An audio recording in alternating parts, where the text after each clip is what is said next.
আমার প্রিয় ও স্নেহের 2026 সালের নতুন বছরের অষ্টম শ্রেণীর ছাত্রছাত্রী বন্ধুরা, আশা করি তোমার সবাই ভালো আছো। আজ আমরা যে বিষয় নিয়ে আলোচনা করব, অষ্টম শ্রেণীর ফার্স্ট ইউনিট টেস্ট অর্থাৎ প্রথম পর্যায়ক্রমিক মূল্যায়নের বাংলার কোশ্চেন পেপার নিয়ে। দেখো সরাসরি স্ক্রিনে দেওয়া অষ্টম শ্রেণীর ফার্স্ট ইউনিট টেস্ট অর্থাৎ প্রথম পর্যায়ক্রমিক মূল্যায়নের বাংলার কোশ্চেন পেপারটা দেখতে পাচ্ছ। ফুল মার্কস তোমাদের রয়েছে 30, সময় তোমাদের রয়েছে 1 ঘন্টা।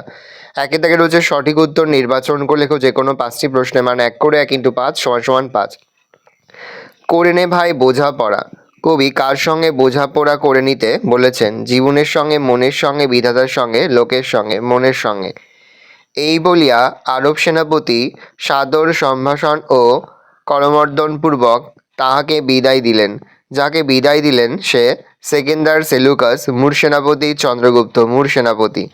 চন্দ্রগুপ্তের পিতার নাম সমুদ্রগুপ্ত, ধননন্দ, মহানন্দ, মহাপদ্মনন্দ, মহাপদ্ম। হাঁসের ডিম দুপুরবেলায় বের করে দেবে বলেছিল ক্যাবলা, প্যালা, ভলটা, হাবুল, ভলটা। বনভোজনের ব্যাপার গল্পে দলপতির নাম হাবুল সেন টেনিদা, প্যালা, ক্যাবলা, টেনিদা।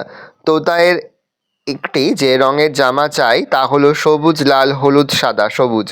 চন্দ্রগুপ্ত নাটকটির ঘটনাস্থল হল ড্যাশ নটটট, সরস্বতী, শতদ্রু, অজয়, সিন্ধু, সিন্ধু।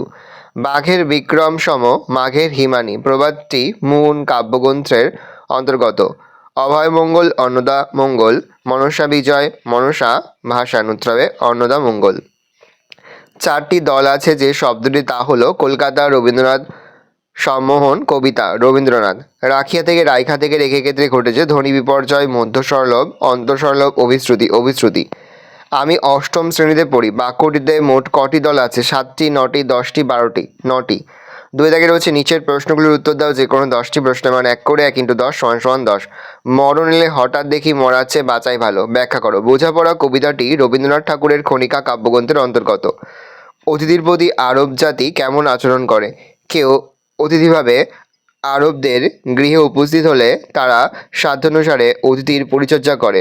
সেই ব্যক্তির শত্রু হলেও সামান্য অনাদর বা বিদ্বেষ প্রদর্শন করে না। জগতে একটা কীর্তি রেখে যেতে চায়। বক্তা কিভাবে এই কীর্তি রেখে যেতে চান? বক্তা দিগ্বিজয়ের মাধ্যমে জগতে কীর্তি রেখে যেতে চান। বনভোজনের উদ্যোগ কাদের মধ্যে দেখা গিয়েছিল? বনভোজনের উদ্যোগ দেখা গিয়েছিল হাবুল, প্যালারাম, ক্যাবলা আর টেনিদাদের মধ্যে। বনভোজনের প্রথম লিস্টে খাওয়ায় কি কি পরিকল্পনা হয়? বনভোজনের প্রথম লিস্টে খাওয়ার আয়োজন ছিল বিরিয়ানি, পোলাও, কোরমা, কোপ্তা, কাবাব 2 রকমের ও মাছের চপ। সবুজ গাছেরা কোন পতঙ্গ পছন্দ করে? সবুজ গাছেরা প্রজাপতি, মৌমাছিদের মতো পতঙ্গদের পছন্দ করে। কুঠির মাঠ দেখতে যাওয়ার পথে কি দেখে অপু সব থেকে বেশি অবাক হয়েছিল? কুঠির মাঠ দেখতে যাওয়ার পথে জীবন্ত খরগোশকে লাফিয়ে যেতে দেখে অপু সব থেকে বেশি অবাক হয়েছিল। আলকুশি কি? আলকুশি হলো ফুলের মতো আলযুক্ত লতা গাছ। অপুর বাবা ও মায়ের নাম কি ছিল? অপুর বাবার নাম ছিল হরিহর ও মায়ের নাম ছিল সর্বজয়া। অপু বাবার সাথে সরস্বতী পুজোর বিকেলে কোন পাখি দেখতে গিয়েছিল? সরস্বতী পুজোর বিকেলে অপু বাবা ও কয়েকজন প্রতিবেশীর সঙ্গে নীলকণ্ঠ পাখি দেখতে গিয়েছিল। দল কাকে বলে? যে ক্ষুদ্রতম ধ্বনিগুচ্ছ নিঃশ্বাসের এক ধাক্কাতে একসঙ্গে উচ্চারিত হতে পারে এবং যাতে একটিমাত্র স্বরধ্বনি থাকে তাকে দল বলে। নেক্সট, শূন্য কলসির আওয়াজ বেশি। এই প্রবাদটি দিয়ে একটি বাক্য গঠন করো। লেখাপড়া না শিখেও ছেলেটার সবজান্তা ভাব দেখে মনে হওয়া স্বাভাবিক যে শূন্য কলসির আওয়াজ বেশি। ধ্বনি বিপর্যয় বলতে কি বোঝো? উচ্চারণের সময় কোনো কোনো ধ্বনির স্থান বদলে গেলে তাকে ধ্বনি বিপর্যয় বলে। যেমন পিশাচ থেকে পিশাস, বাস্ক থেকে বাস্ক, তলোয়ার থেকে তরোয়াল, হ্রদ থেকে দহ, ট্যাক্সি থেকে ট্যাক্সি ইত্যাদি। স্বরগম বলতে কি বোঝো? উচ্চারণের সুবিধার জন্য শব্দের শুরুতে, মধ্যে বা শেষে নতুন স্বরবর্ণের আবির্ভাব ঘটলে তাকে স্বরগম বলে। যেমন স্টেশন থেকে স্টেশন, মূর্তি থেকে মূর্তি, দুষ্টু থেকে দুষ্টু ইত্যাদি। নুন আনতে পান্তা ফুরো। এই প্রবাদটি দিয়ে একটি বাক্য গঠন করো। রতনদাদের অভাব থাকলেও দুবেলা দুমুঠো খাবার জুটত, কিন্তু বন্যার পরে এখন তাদের নুন আনতে পান্তা ফুরোয় দশা হয়েছে। নেক্সট, মারিত গন্ডার লুটিত ভাণ্ডার। এই প্রবাদটি দিয়ে একটি বাক্য গঠন করো। পাড়ার দুর্গোৎসবের মিটিংয়ে এবছর খরচের পরিকল্পনা শুনে মনে হচ্ছে উদ্যোক্তাদের মনোভাব যেন মারিত গন্ডার লুটিত ভাণ্ডার। থাকে যে কোনো 5টি প্রশ্নের মান 3 করে 3 × 5 = 15।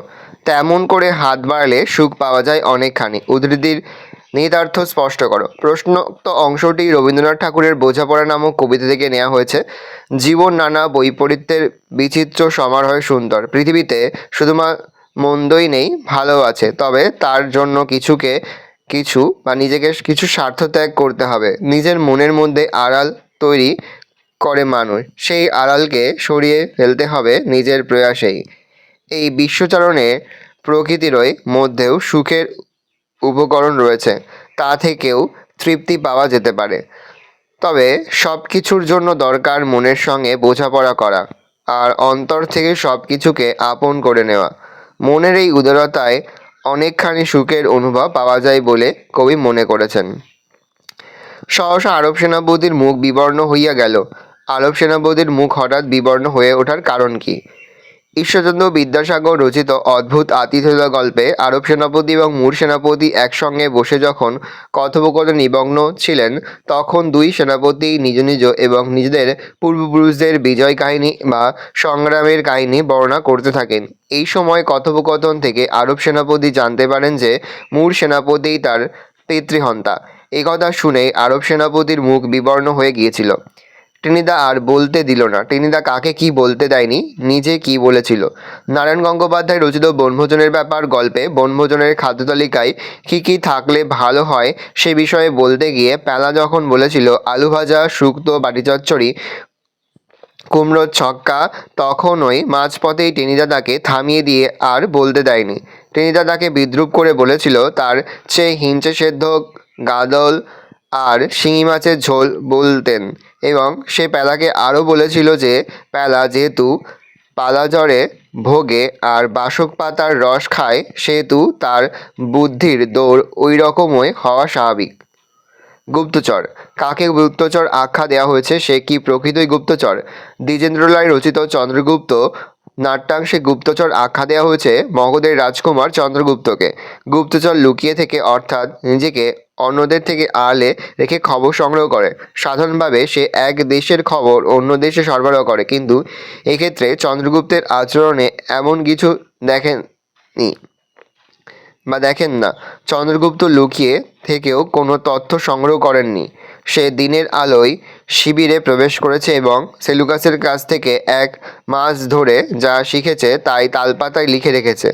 তার কাছ থেকে সেকেন্দার আঘাত পাওয়ারও কোনো সম্ভাবনা চন্দ্রগুপ্তের মানসিকতায় নেই, তাই চন্দ্রগুপ্তকে কখনোই গুপ্তচর বলা যায় না।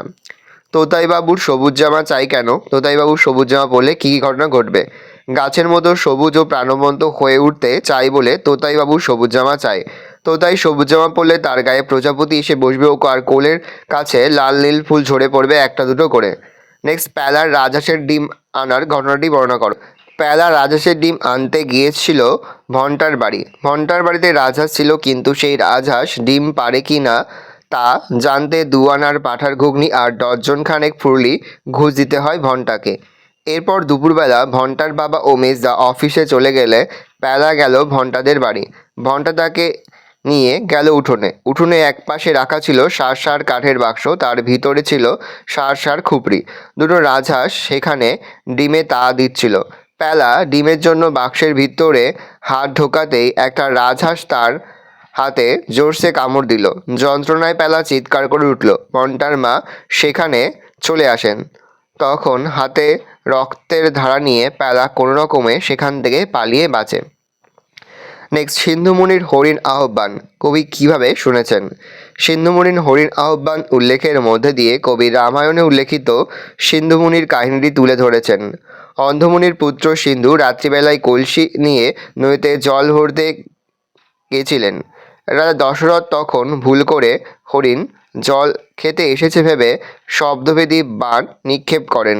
এর ফলে সিন্ধুমুনির মৃত্যু হয় এবং দশরথ ও অন্ধমুনির অভিশাপে পরবর্তীকালে পুত্র শোকে প্রাণ হারান। সিন্ধুমুনি নিজের অজ্ঞাতসারেই আপন মৃত্যুকে আহ্বান জানিয়েছিলেন।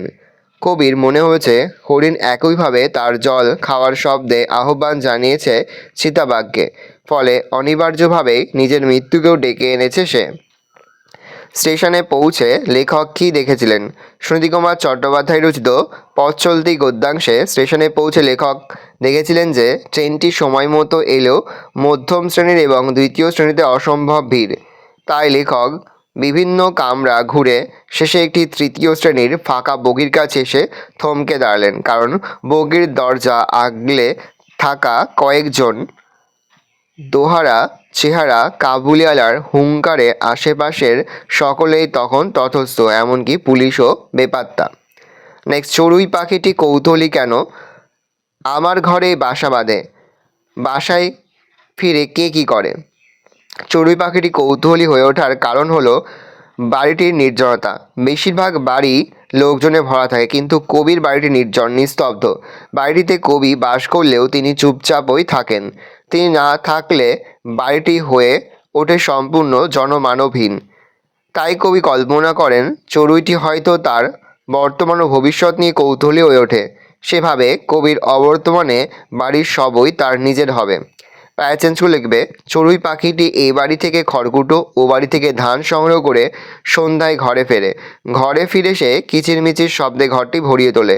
তারপর কৌতূহলী অবাক চোখ মেলে চেয়ে থাকে কবির দিকে, আর মনে মনে হয়তো ভাবতে থাকে কবির অবর্তমানে তার এই ঘর, জানলা, দরজা, টেবিল, ফুলদানি, বই, খাতা সব তার হবে। দেখে নাও, এই রয়েছে টোটাল তোমাদের ফার্স্ট ইউনিট টেস্ট অর্থাৎ প্রথম পর্যায়ক্রমিক মূল্যায়নের ক্লাস 8-এর বাংলার প্রশ্নপত্র। ভালো করে প্রশ্নপত্র দেখে নাও। আশা করি ভিডিওটা ভালো লেগেছে। ভিডিওটা ভালো লাগলে ভিডিওকে লাইক করতে ভুলবে না। আমার নতুন হও তাহলে যে সাবস্ক্রাইব প্রেস করে পাশে বেল আইকন প্রেস করার জন্য নতুন কোনো ভিডিও আপলোড করি সবার ফার্স্ট নোটিফিকেশন তোমরা পেয়ে যাও। আর এই ভিডিওটি তোমার বন্ধু বান্ধবী আত্মীয়স্বজন সবার মধ্যে কিন্তু অনেক শেয়ার করে দিতে বছর অষ্টম শ্রেণীতে পড়ছে। আমরা কিন্তু ইতিমধ্যে অষ্টম শ্রেণীর প্রতি বিষয়ের সিলেবাস, প্রশ্নকার এবং নমুনা প্রশ্নপত্র কিন্তু আপলোড করে দেয়। এখনও পর্যন্ত সেই ভিডিওগুলো না দেখে থাকো, ভিডিওগুলো কিন্তু তাড়াতাড়ি দেখে নাও। তোমাদের সকলকে জানাই আগাম পরীক্ষার অনেক শুভেচ্ছা এবং অভিনন্দন। আশা করি সকলের পরীক্ষায় খুব ভালো হবে। কোনো প্রশ্নের উত্তর লিখতে বা বুঝতে কোনো রকম অসুবিধা হয় তাহলে কিন্তু নির্দ্বিধায় কমেন্ট করে জানতে একদমই ভুলবে না। ভালো করে দেখে নাও প্রশ্নপত্রটা।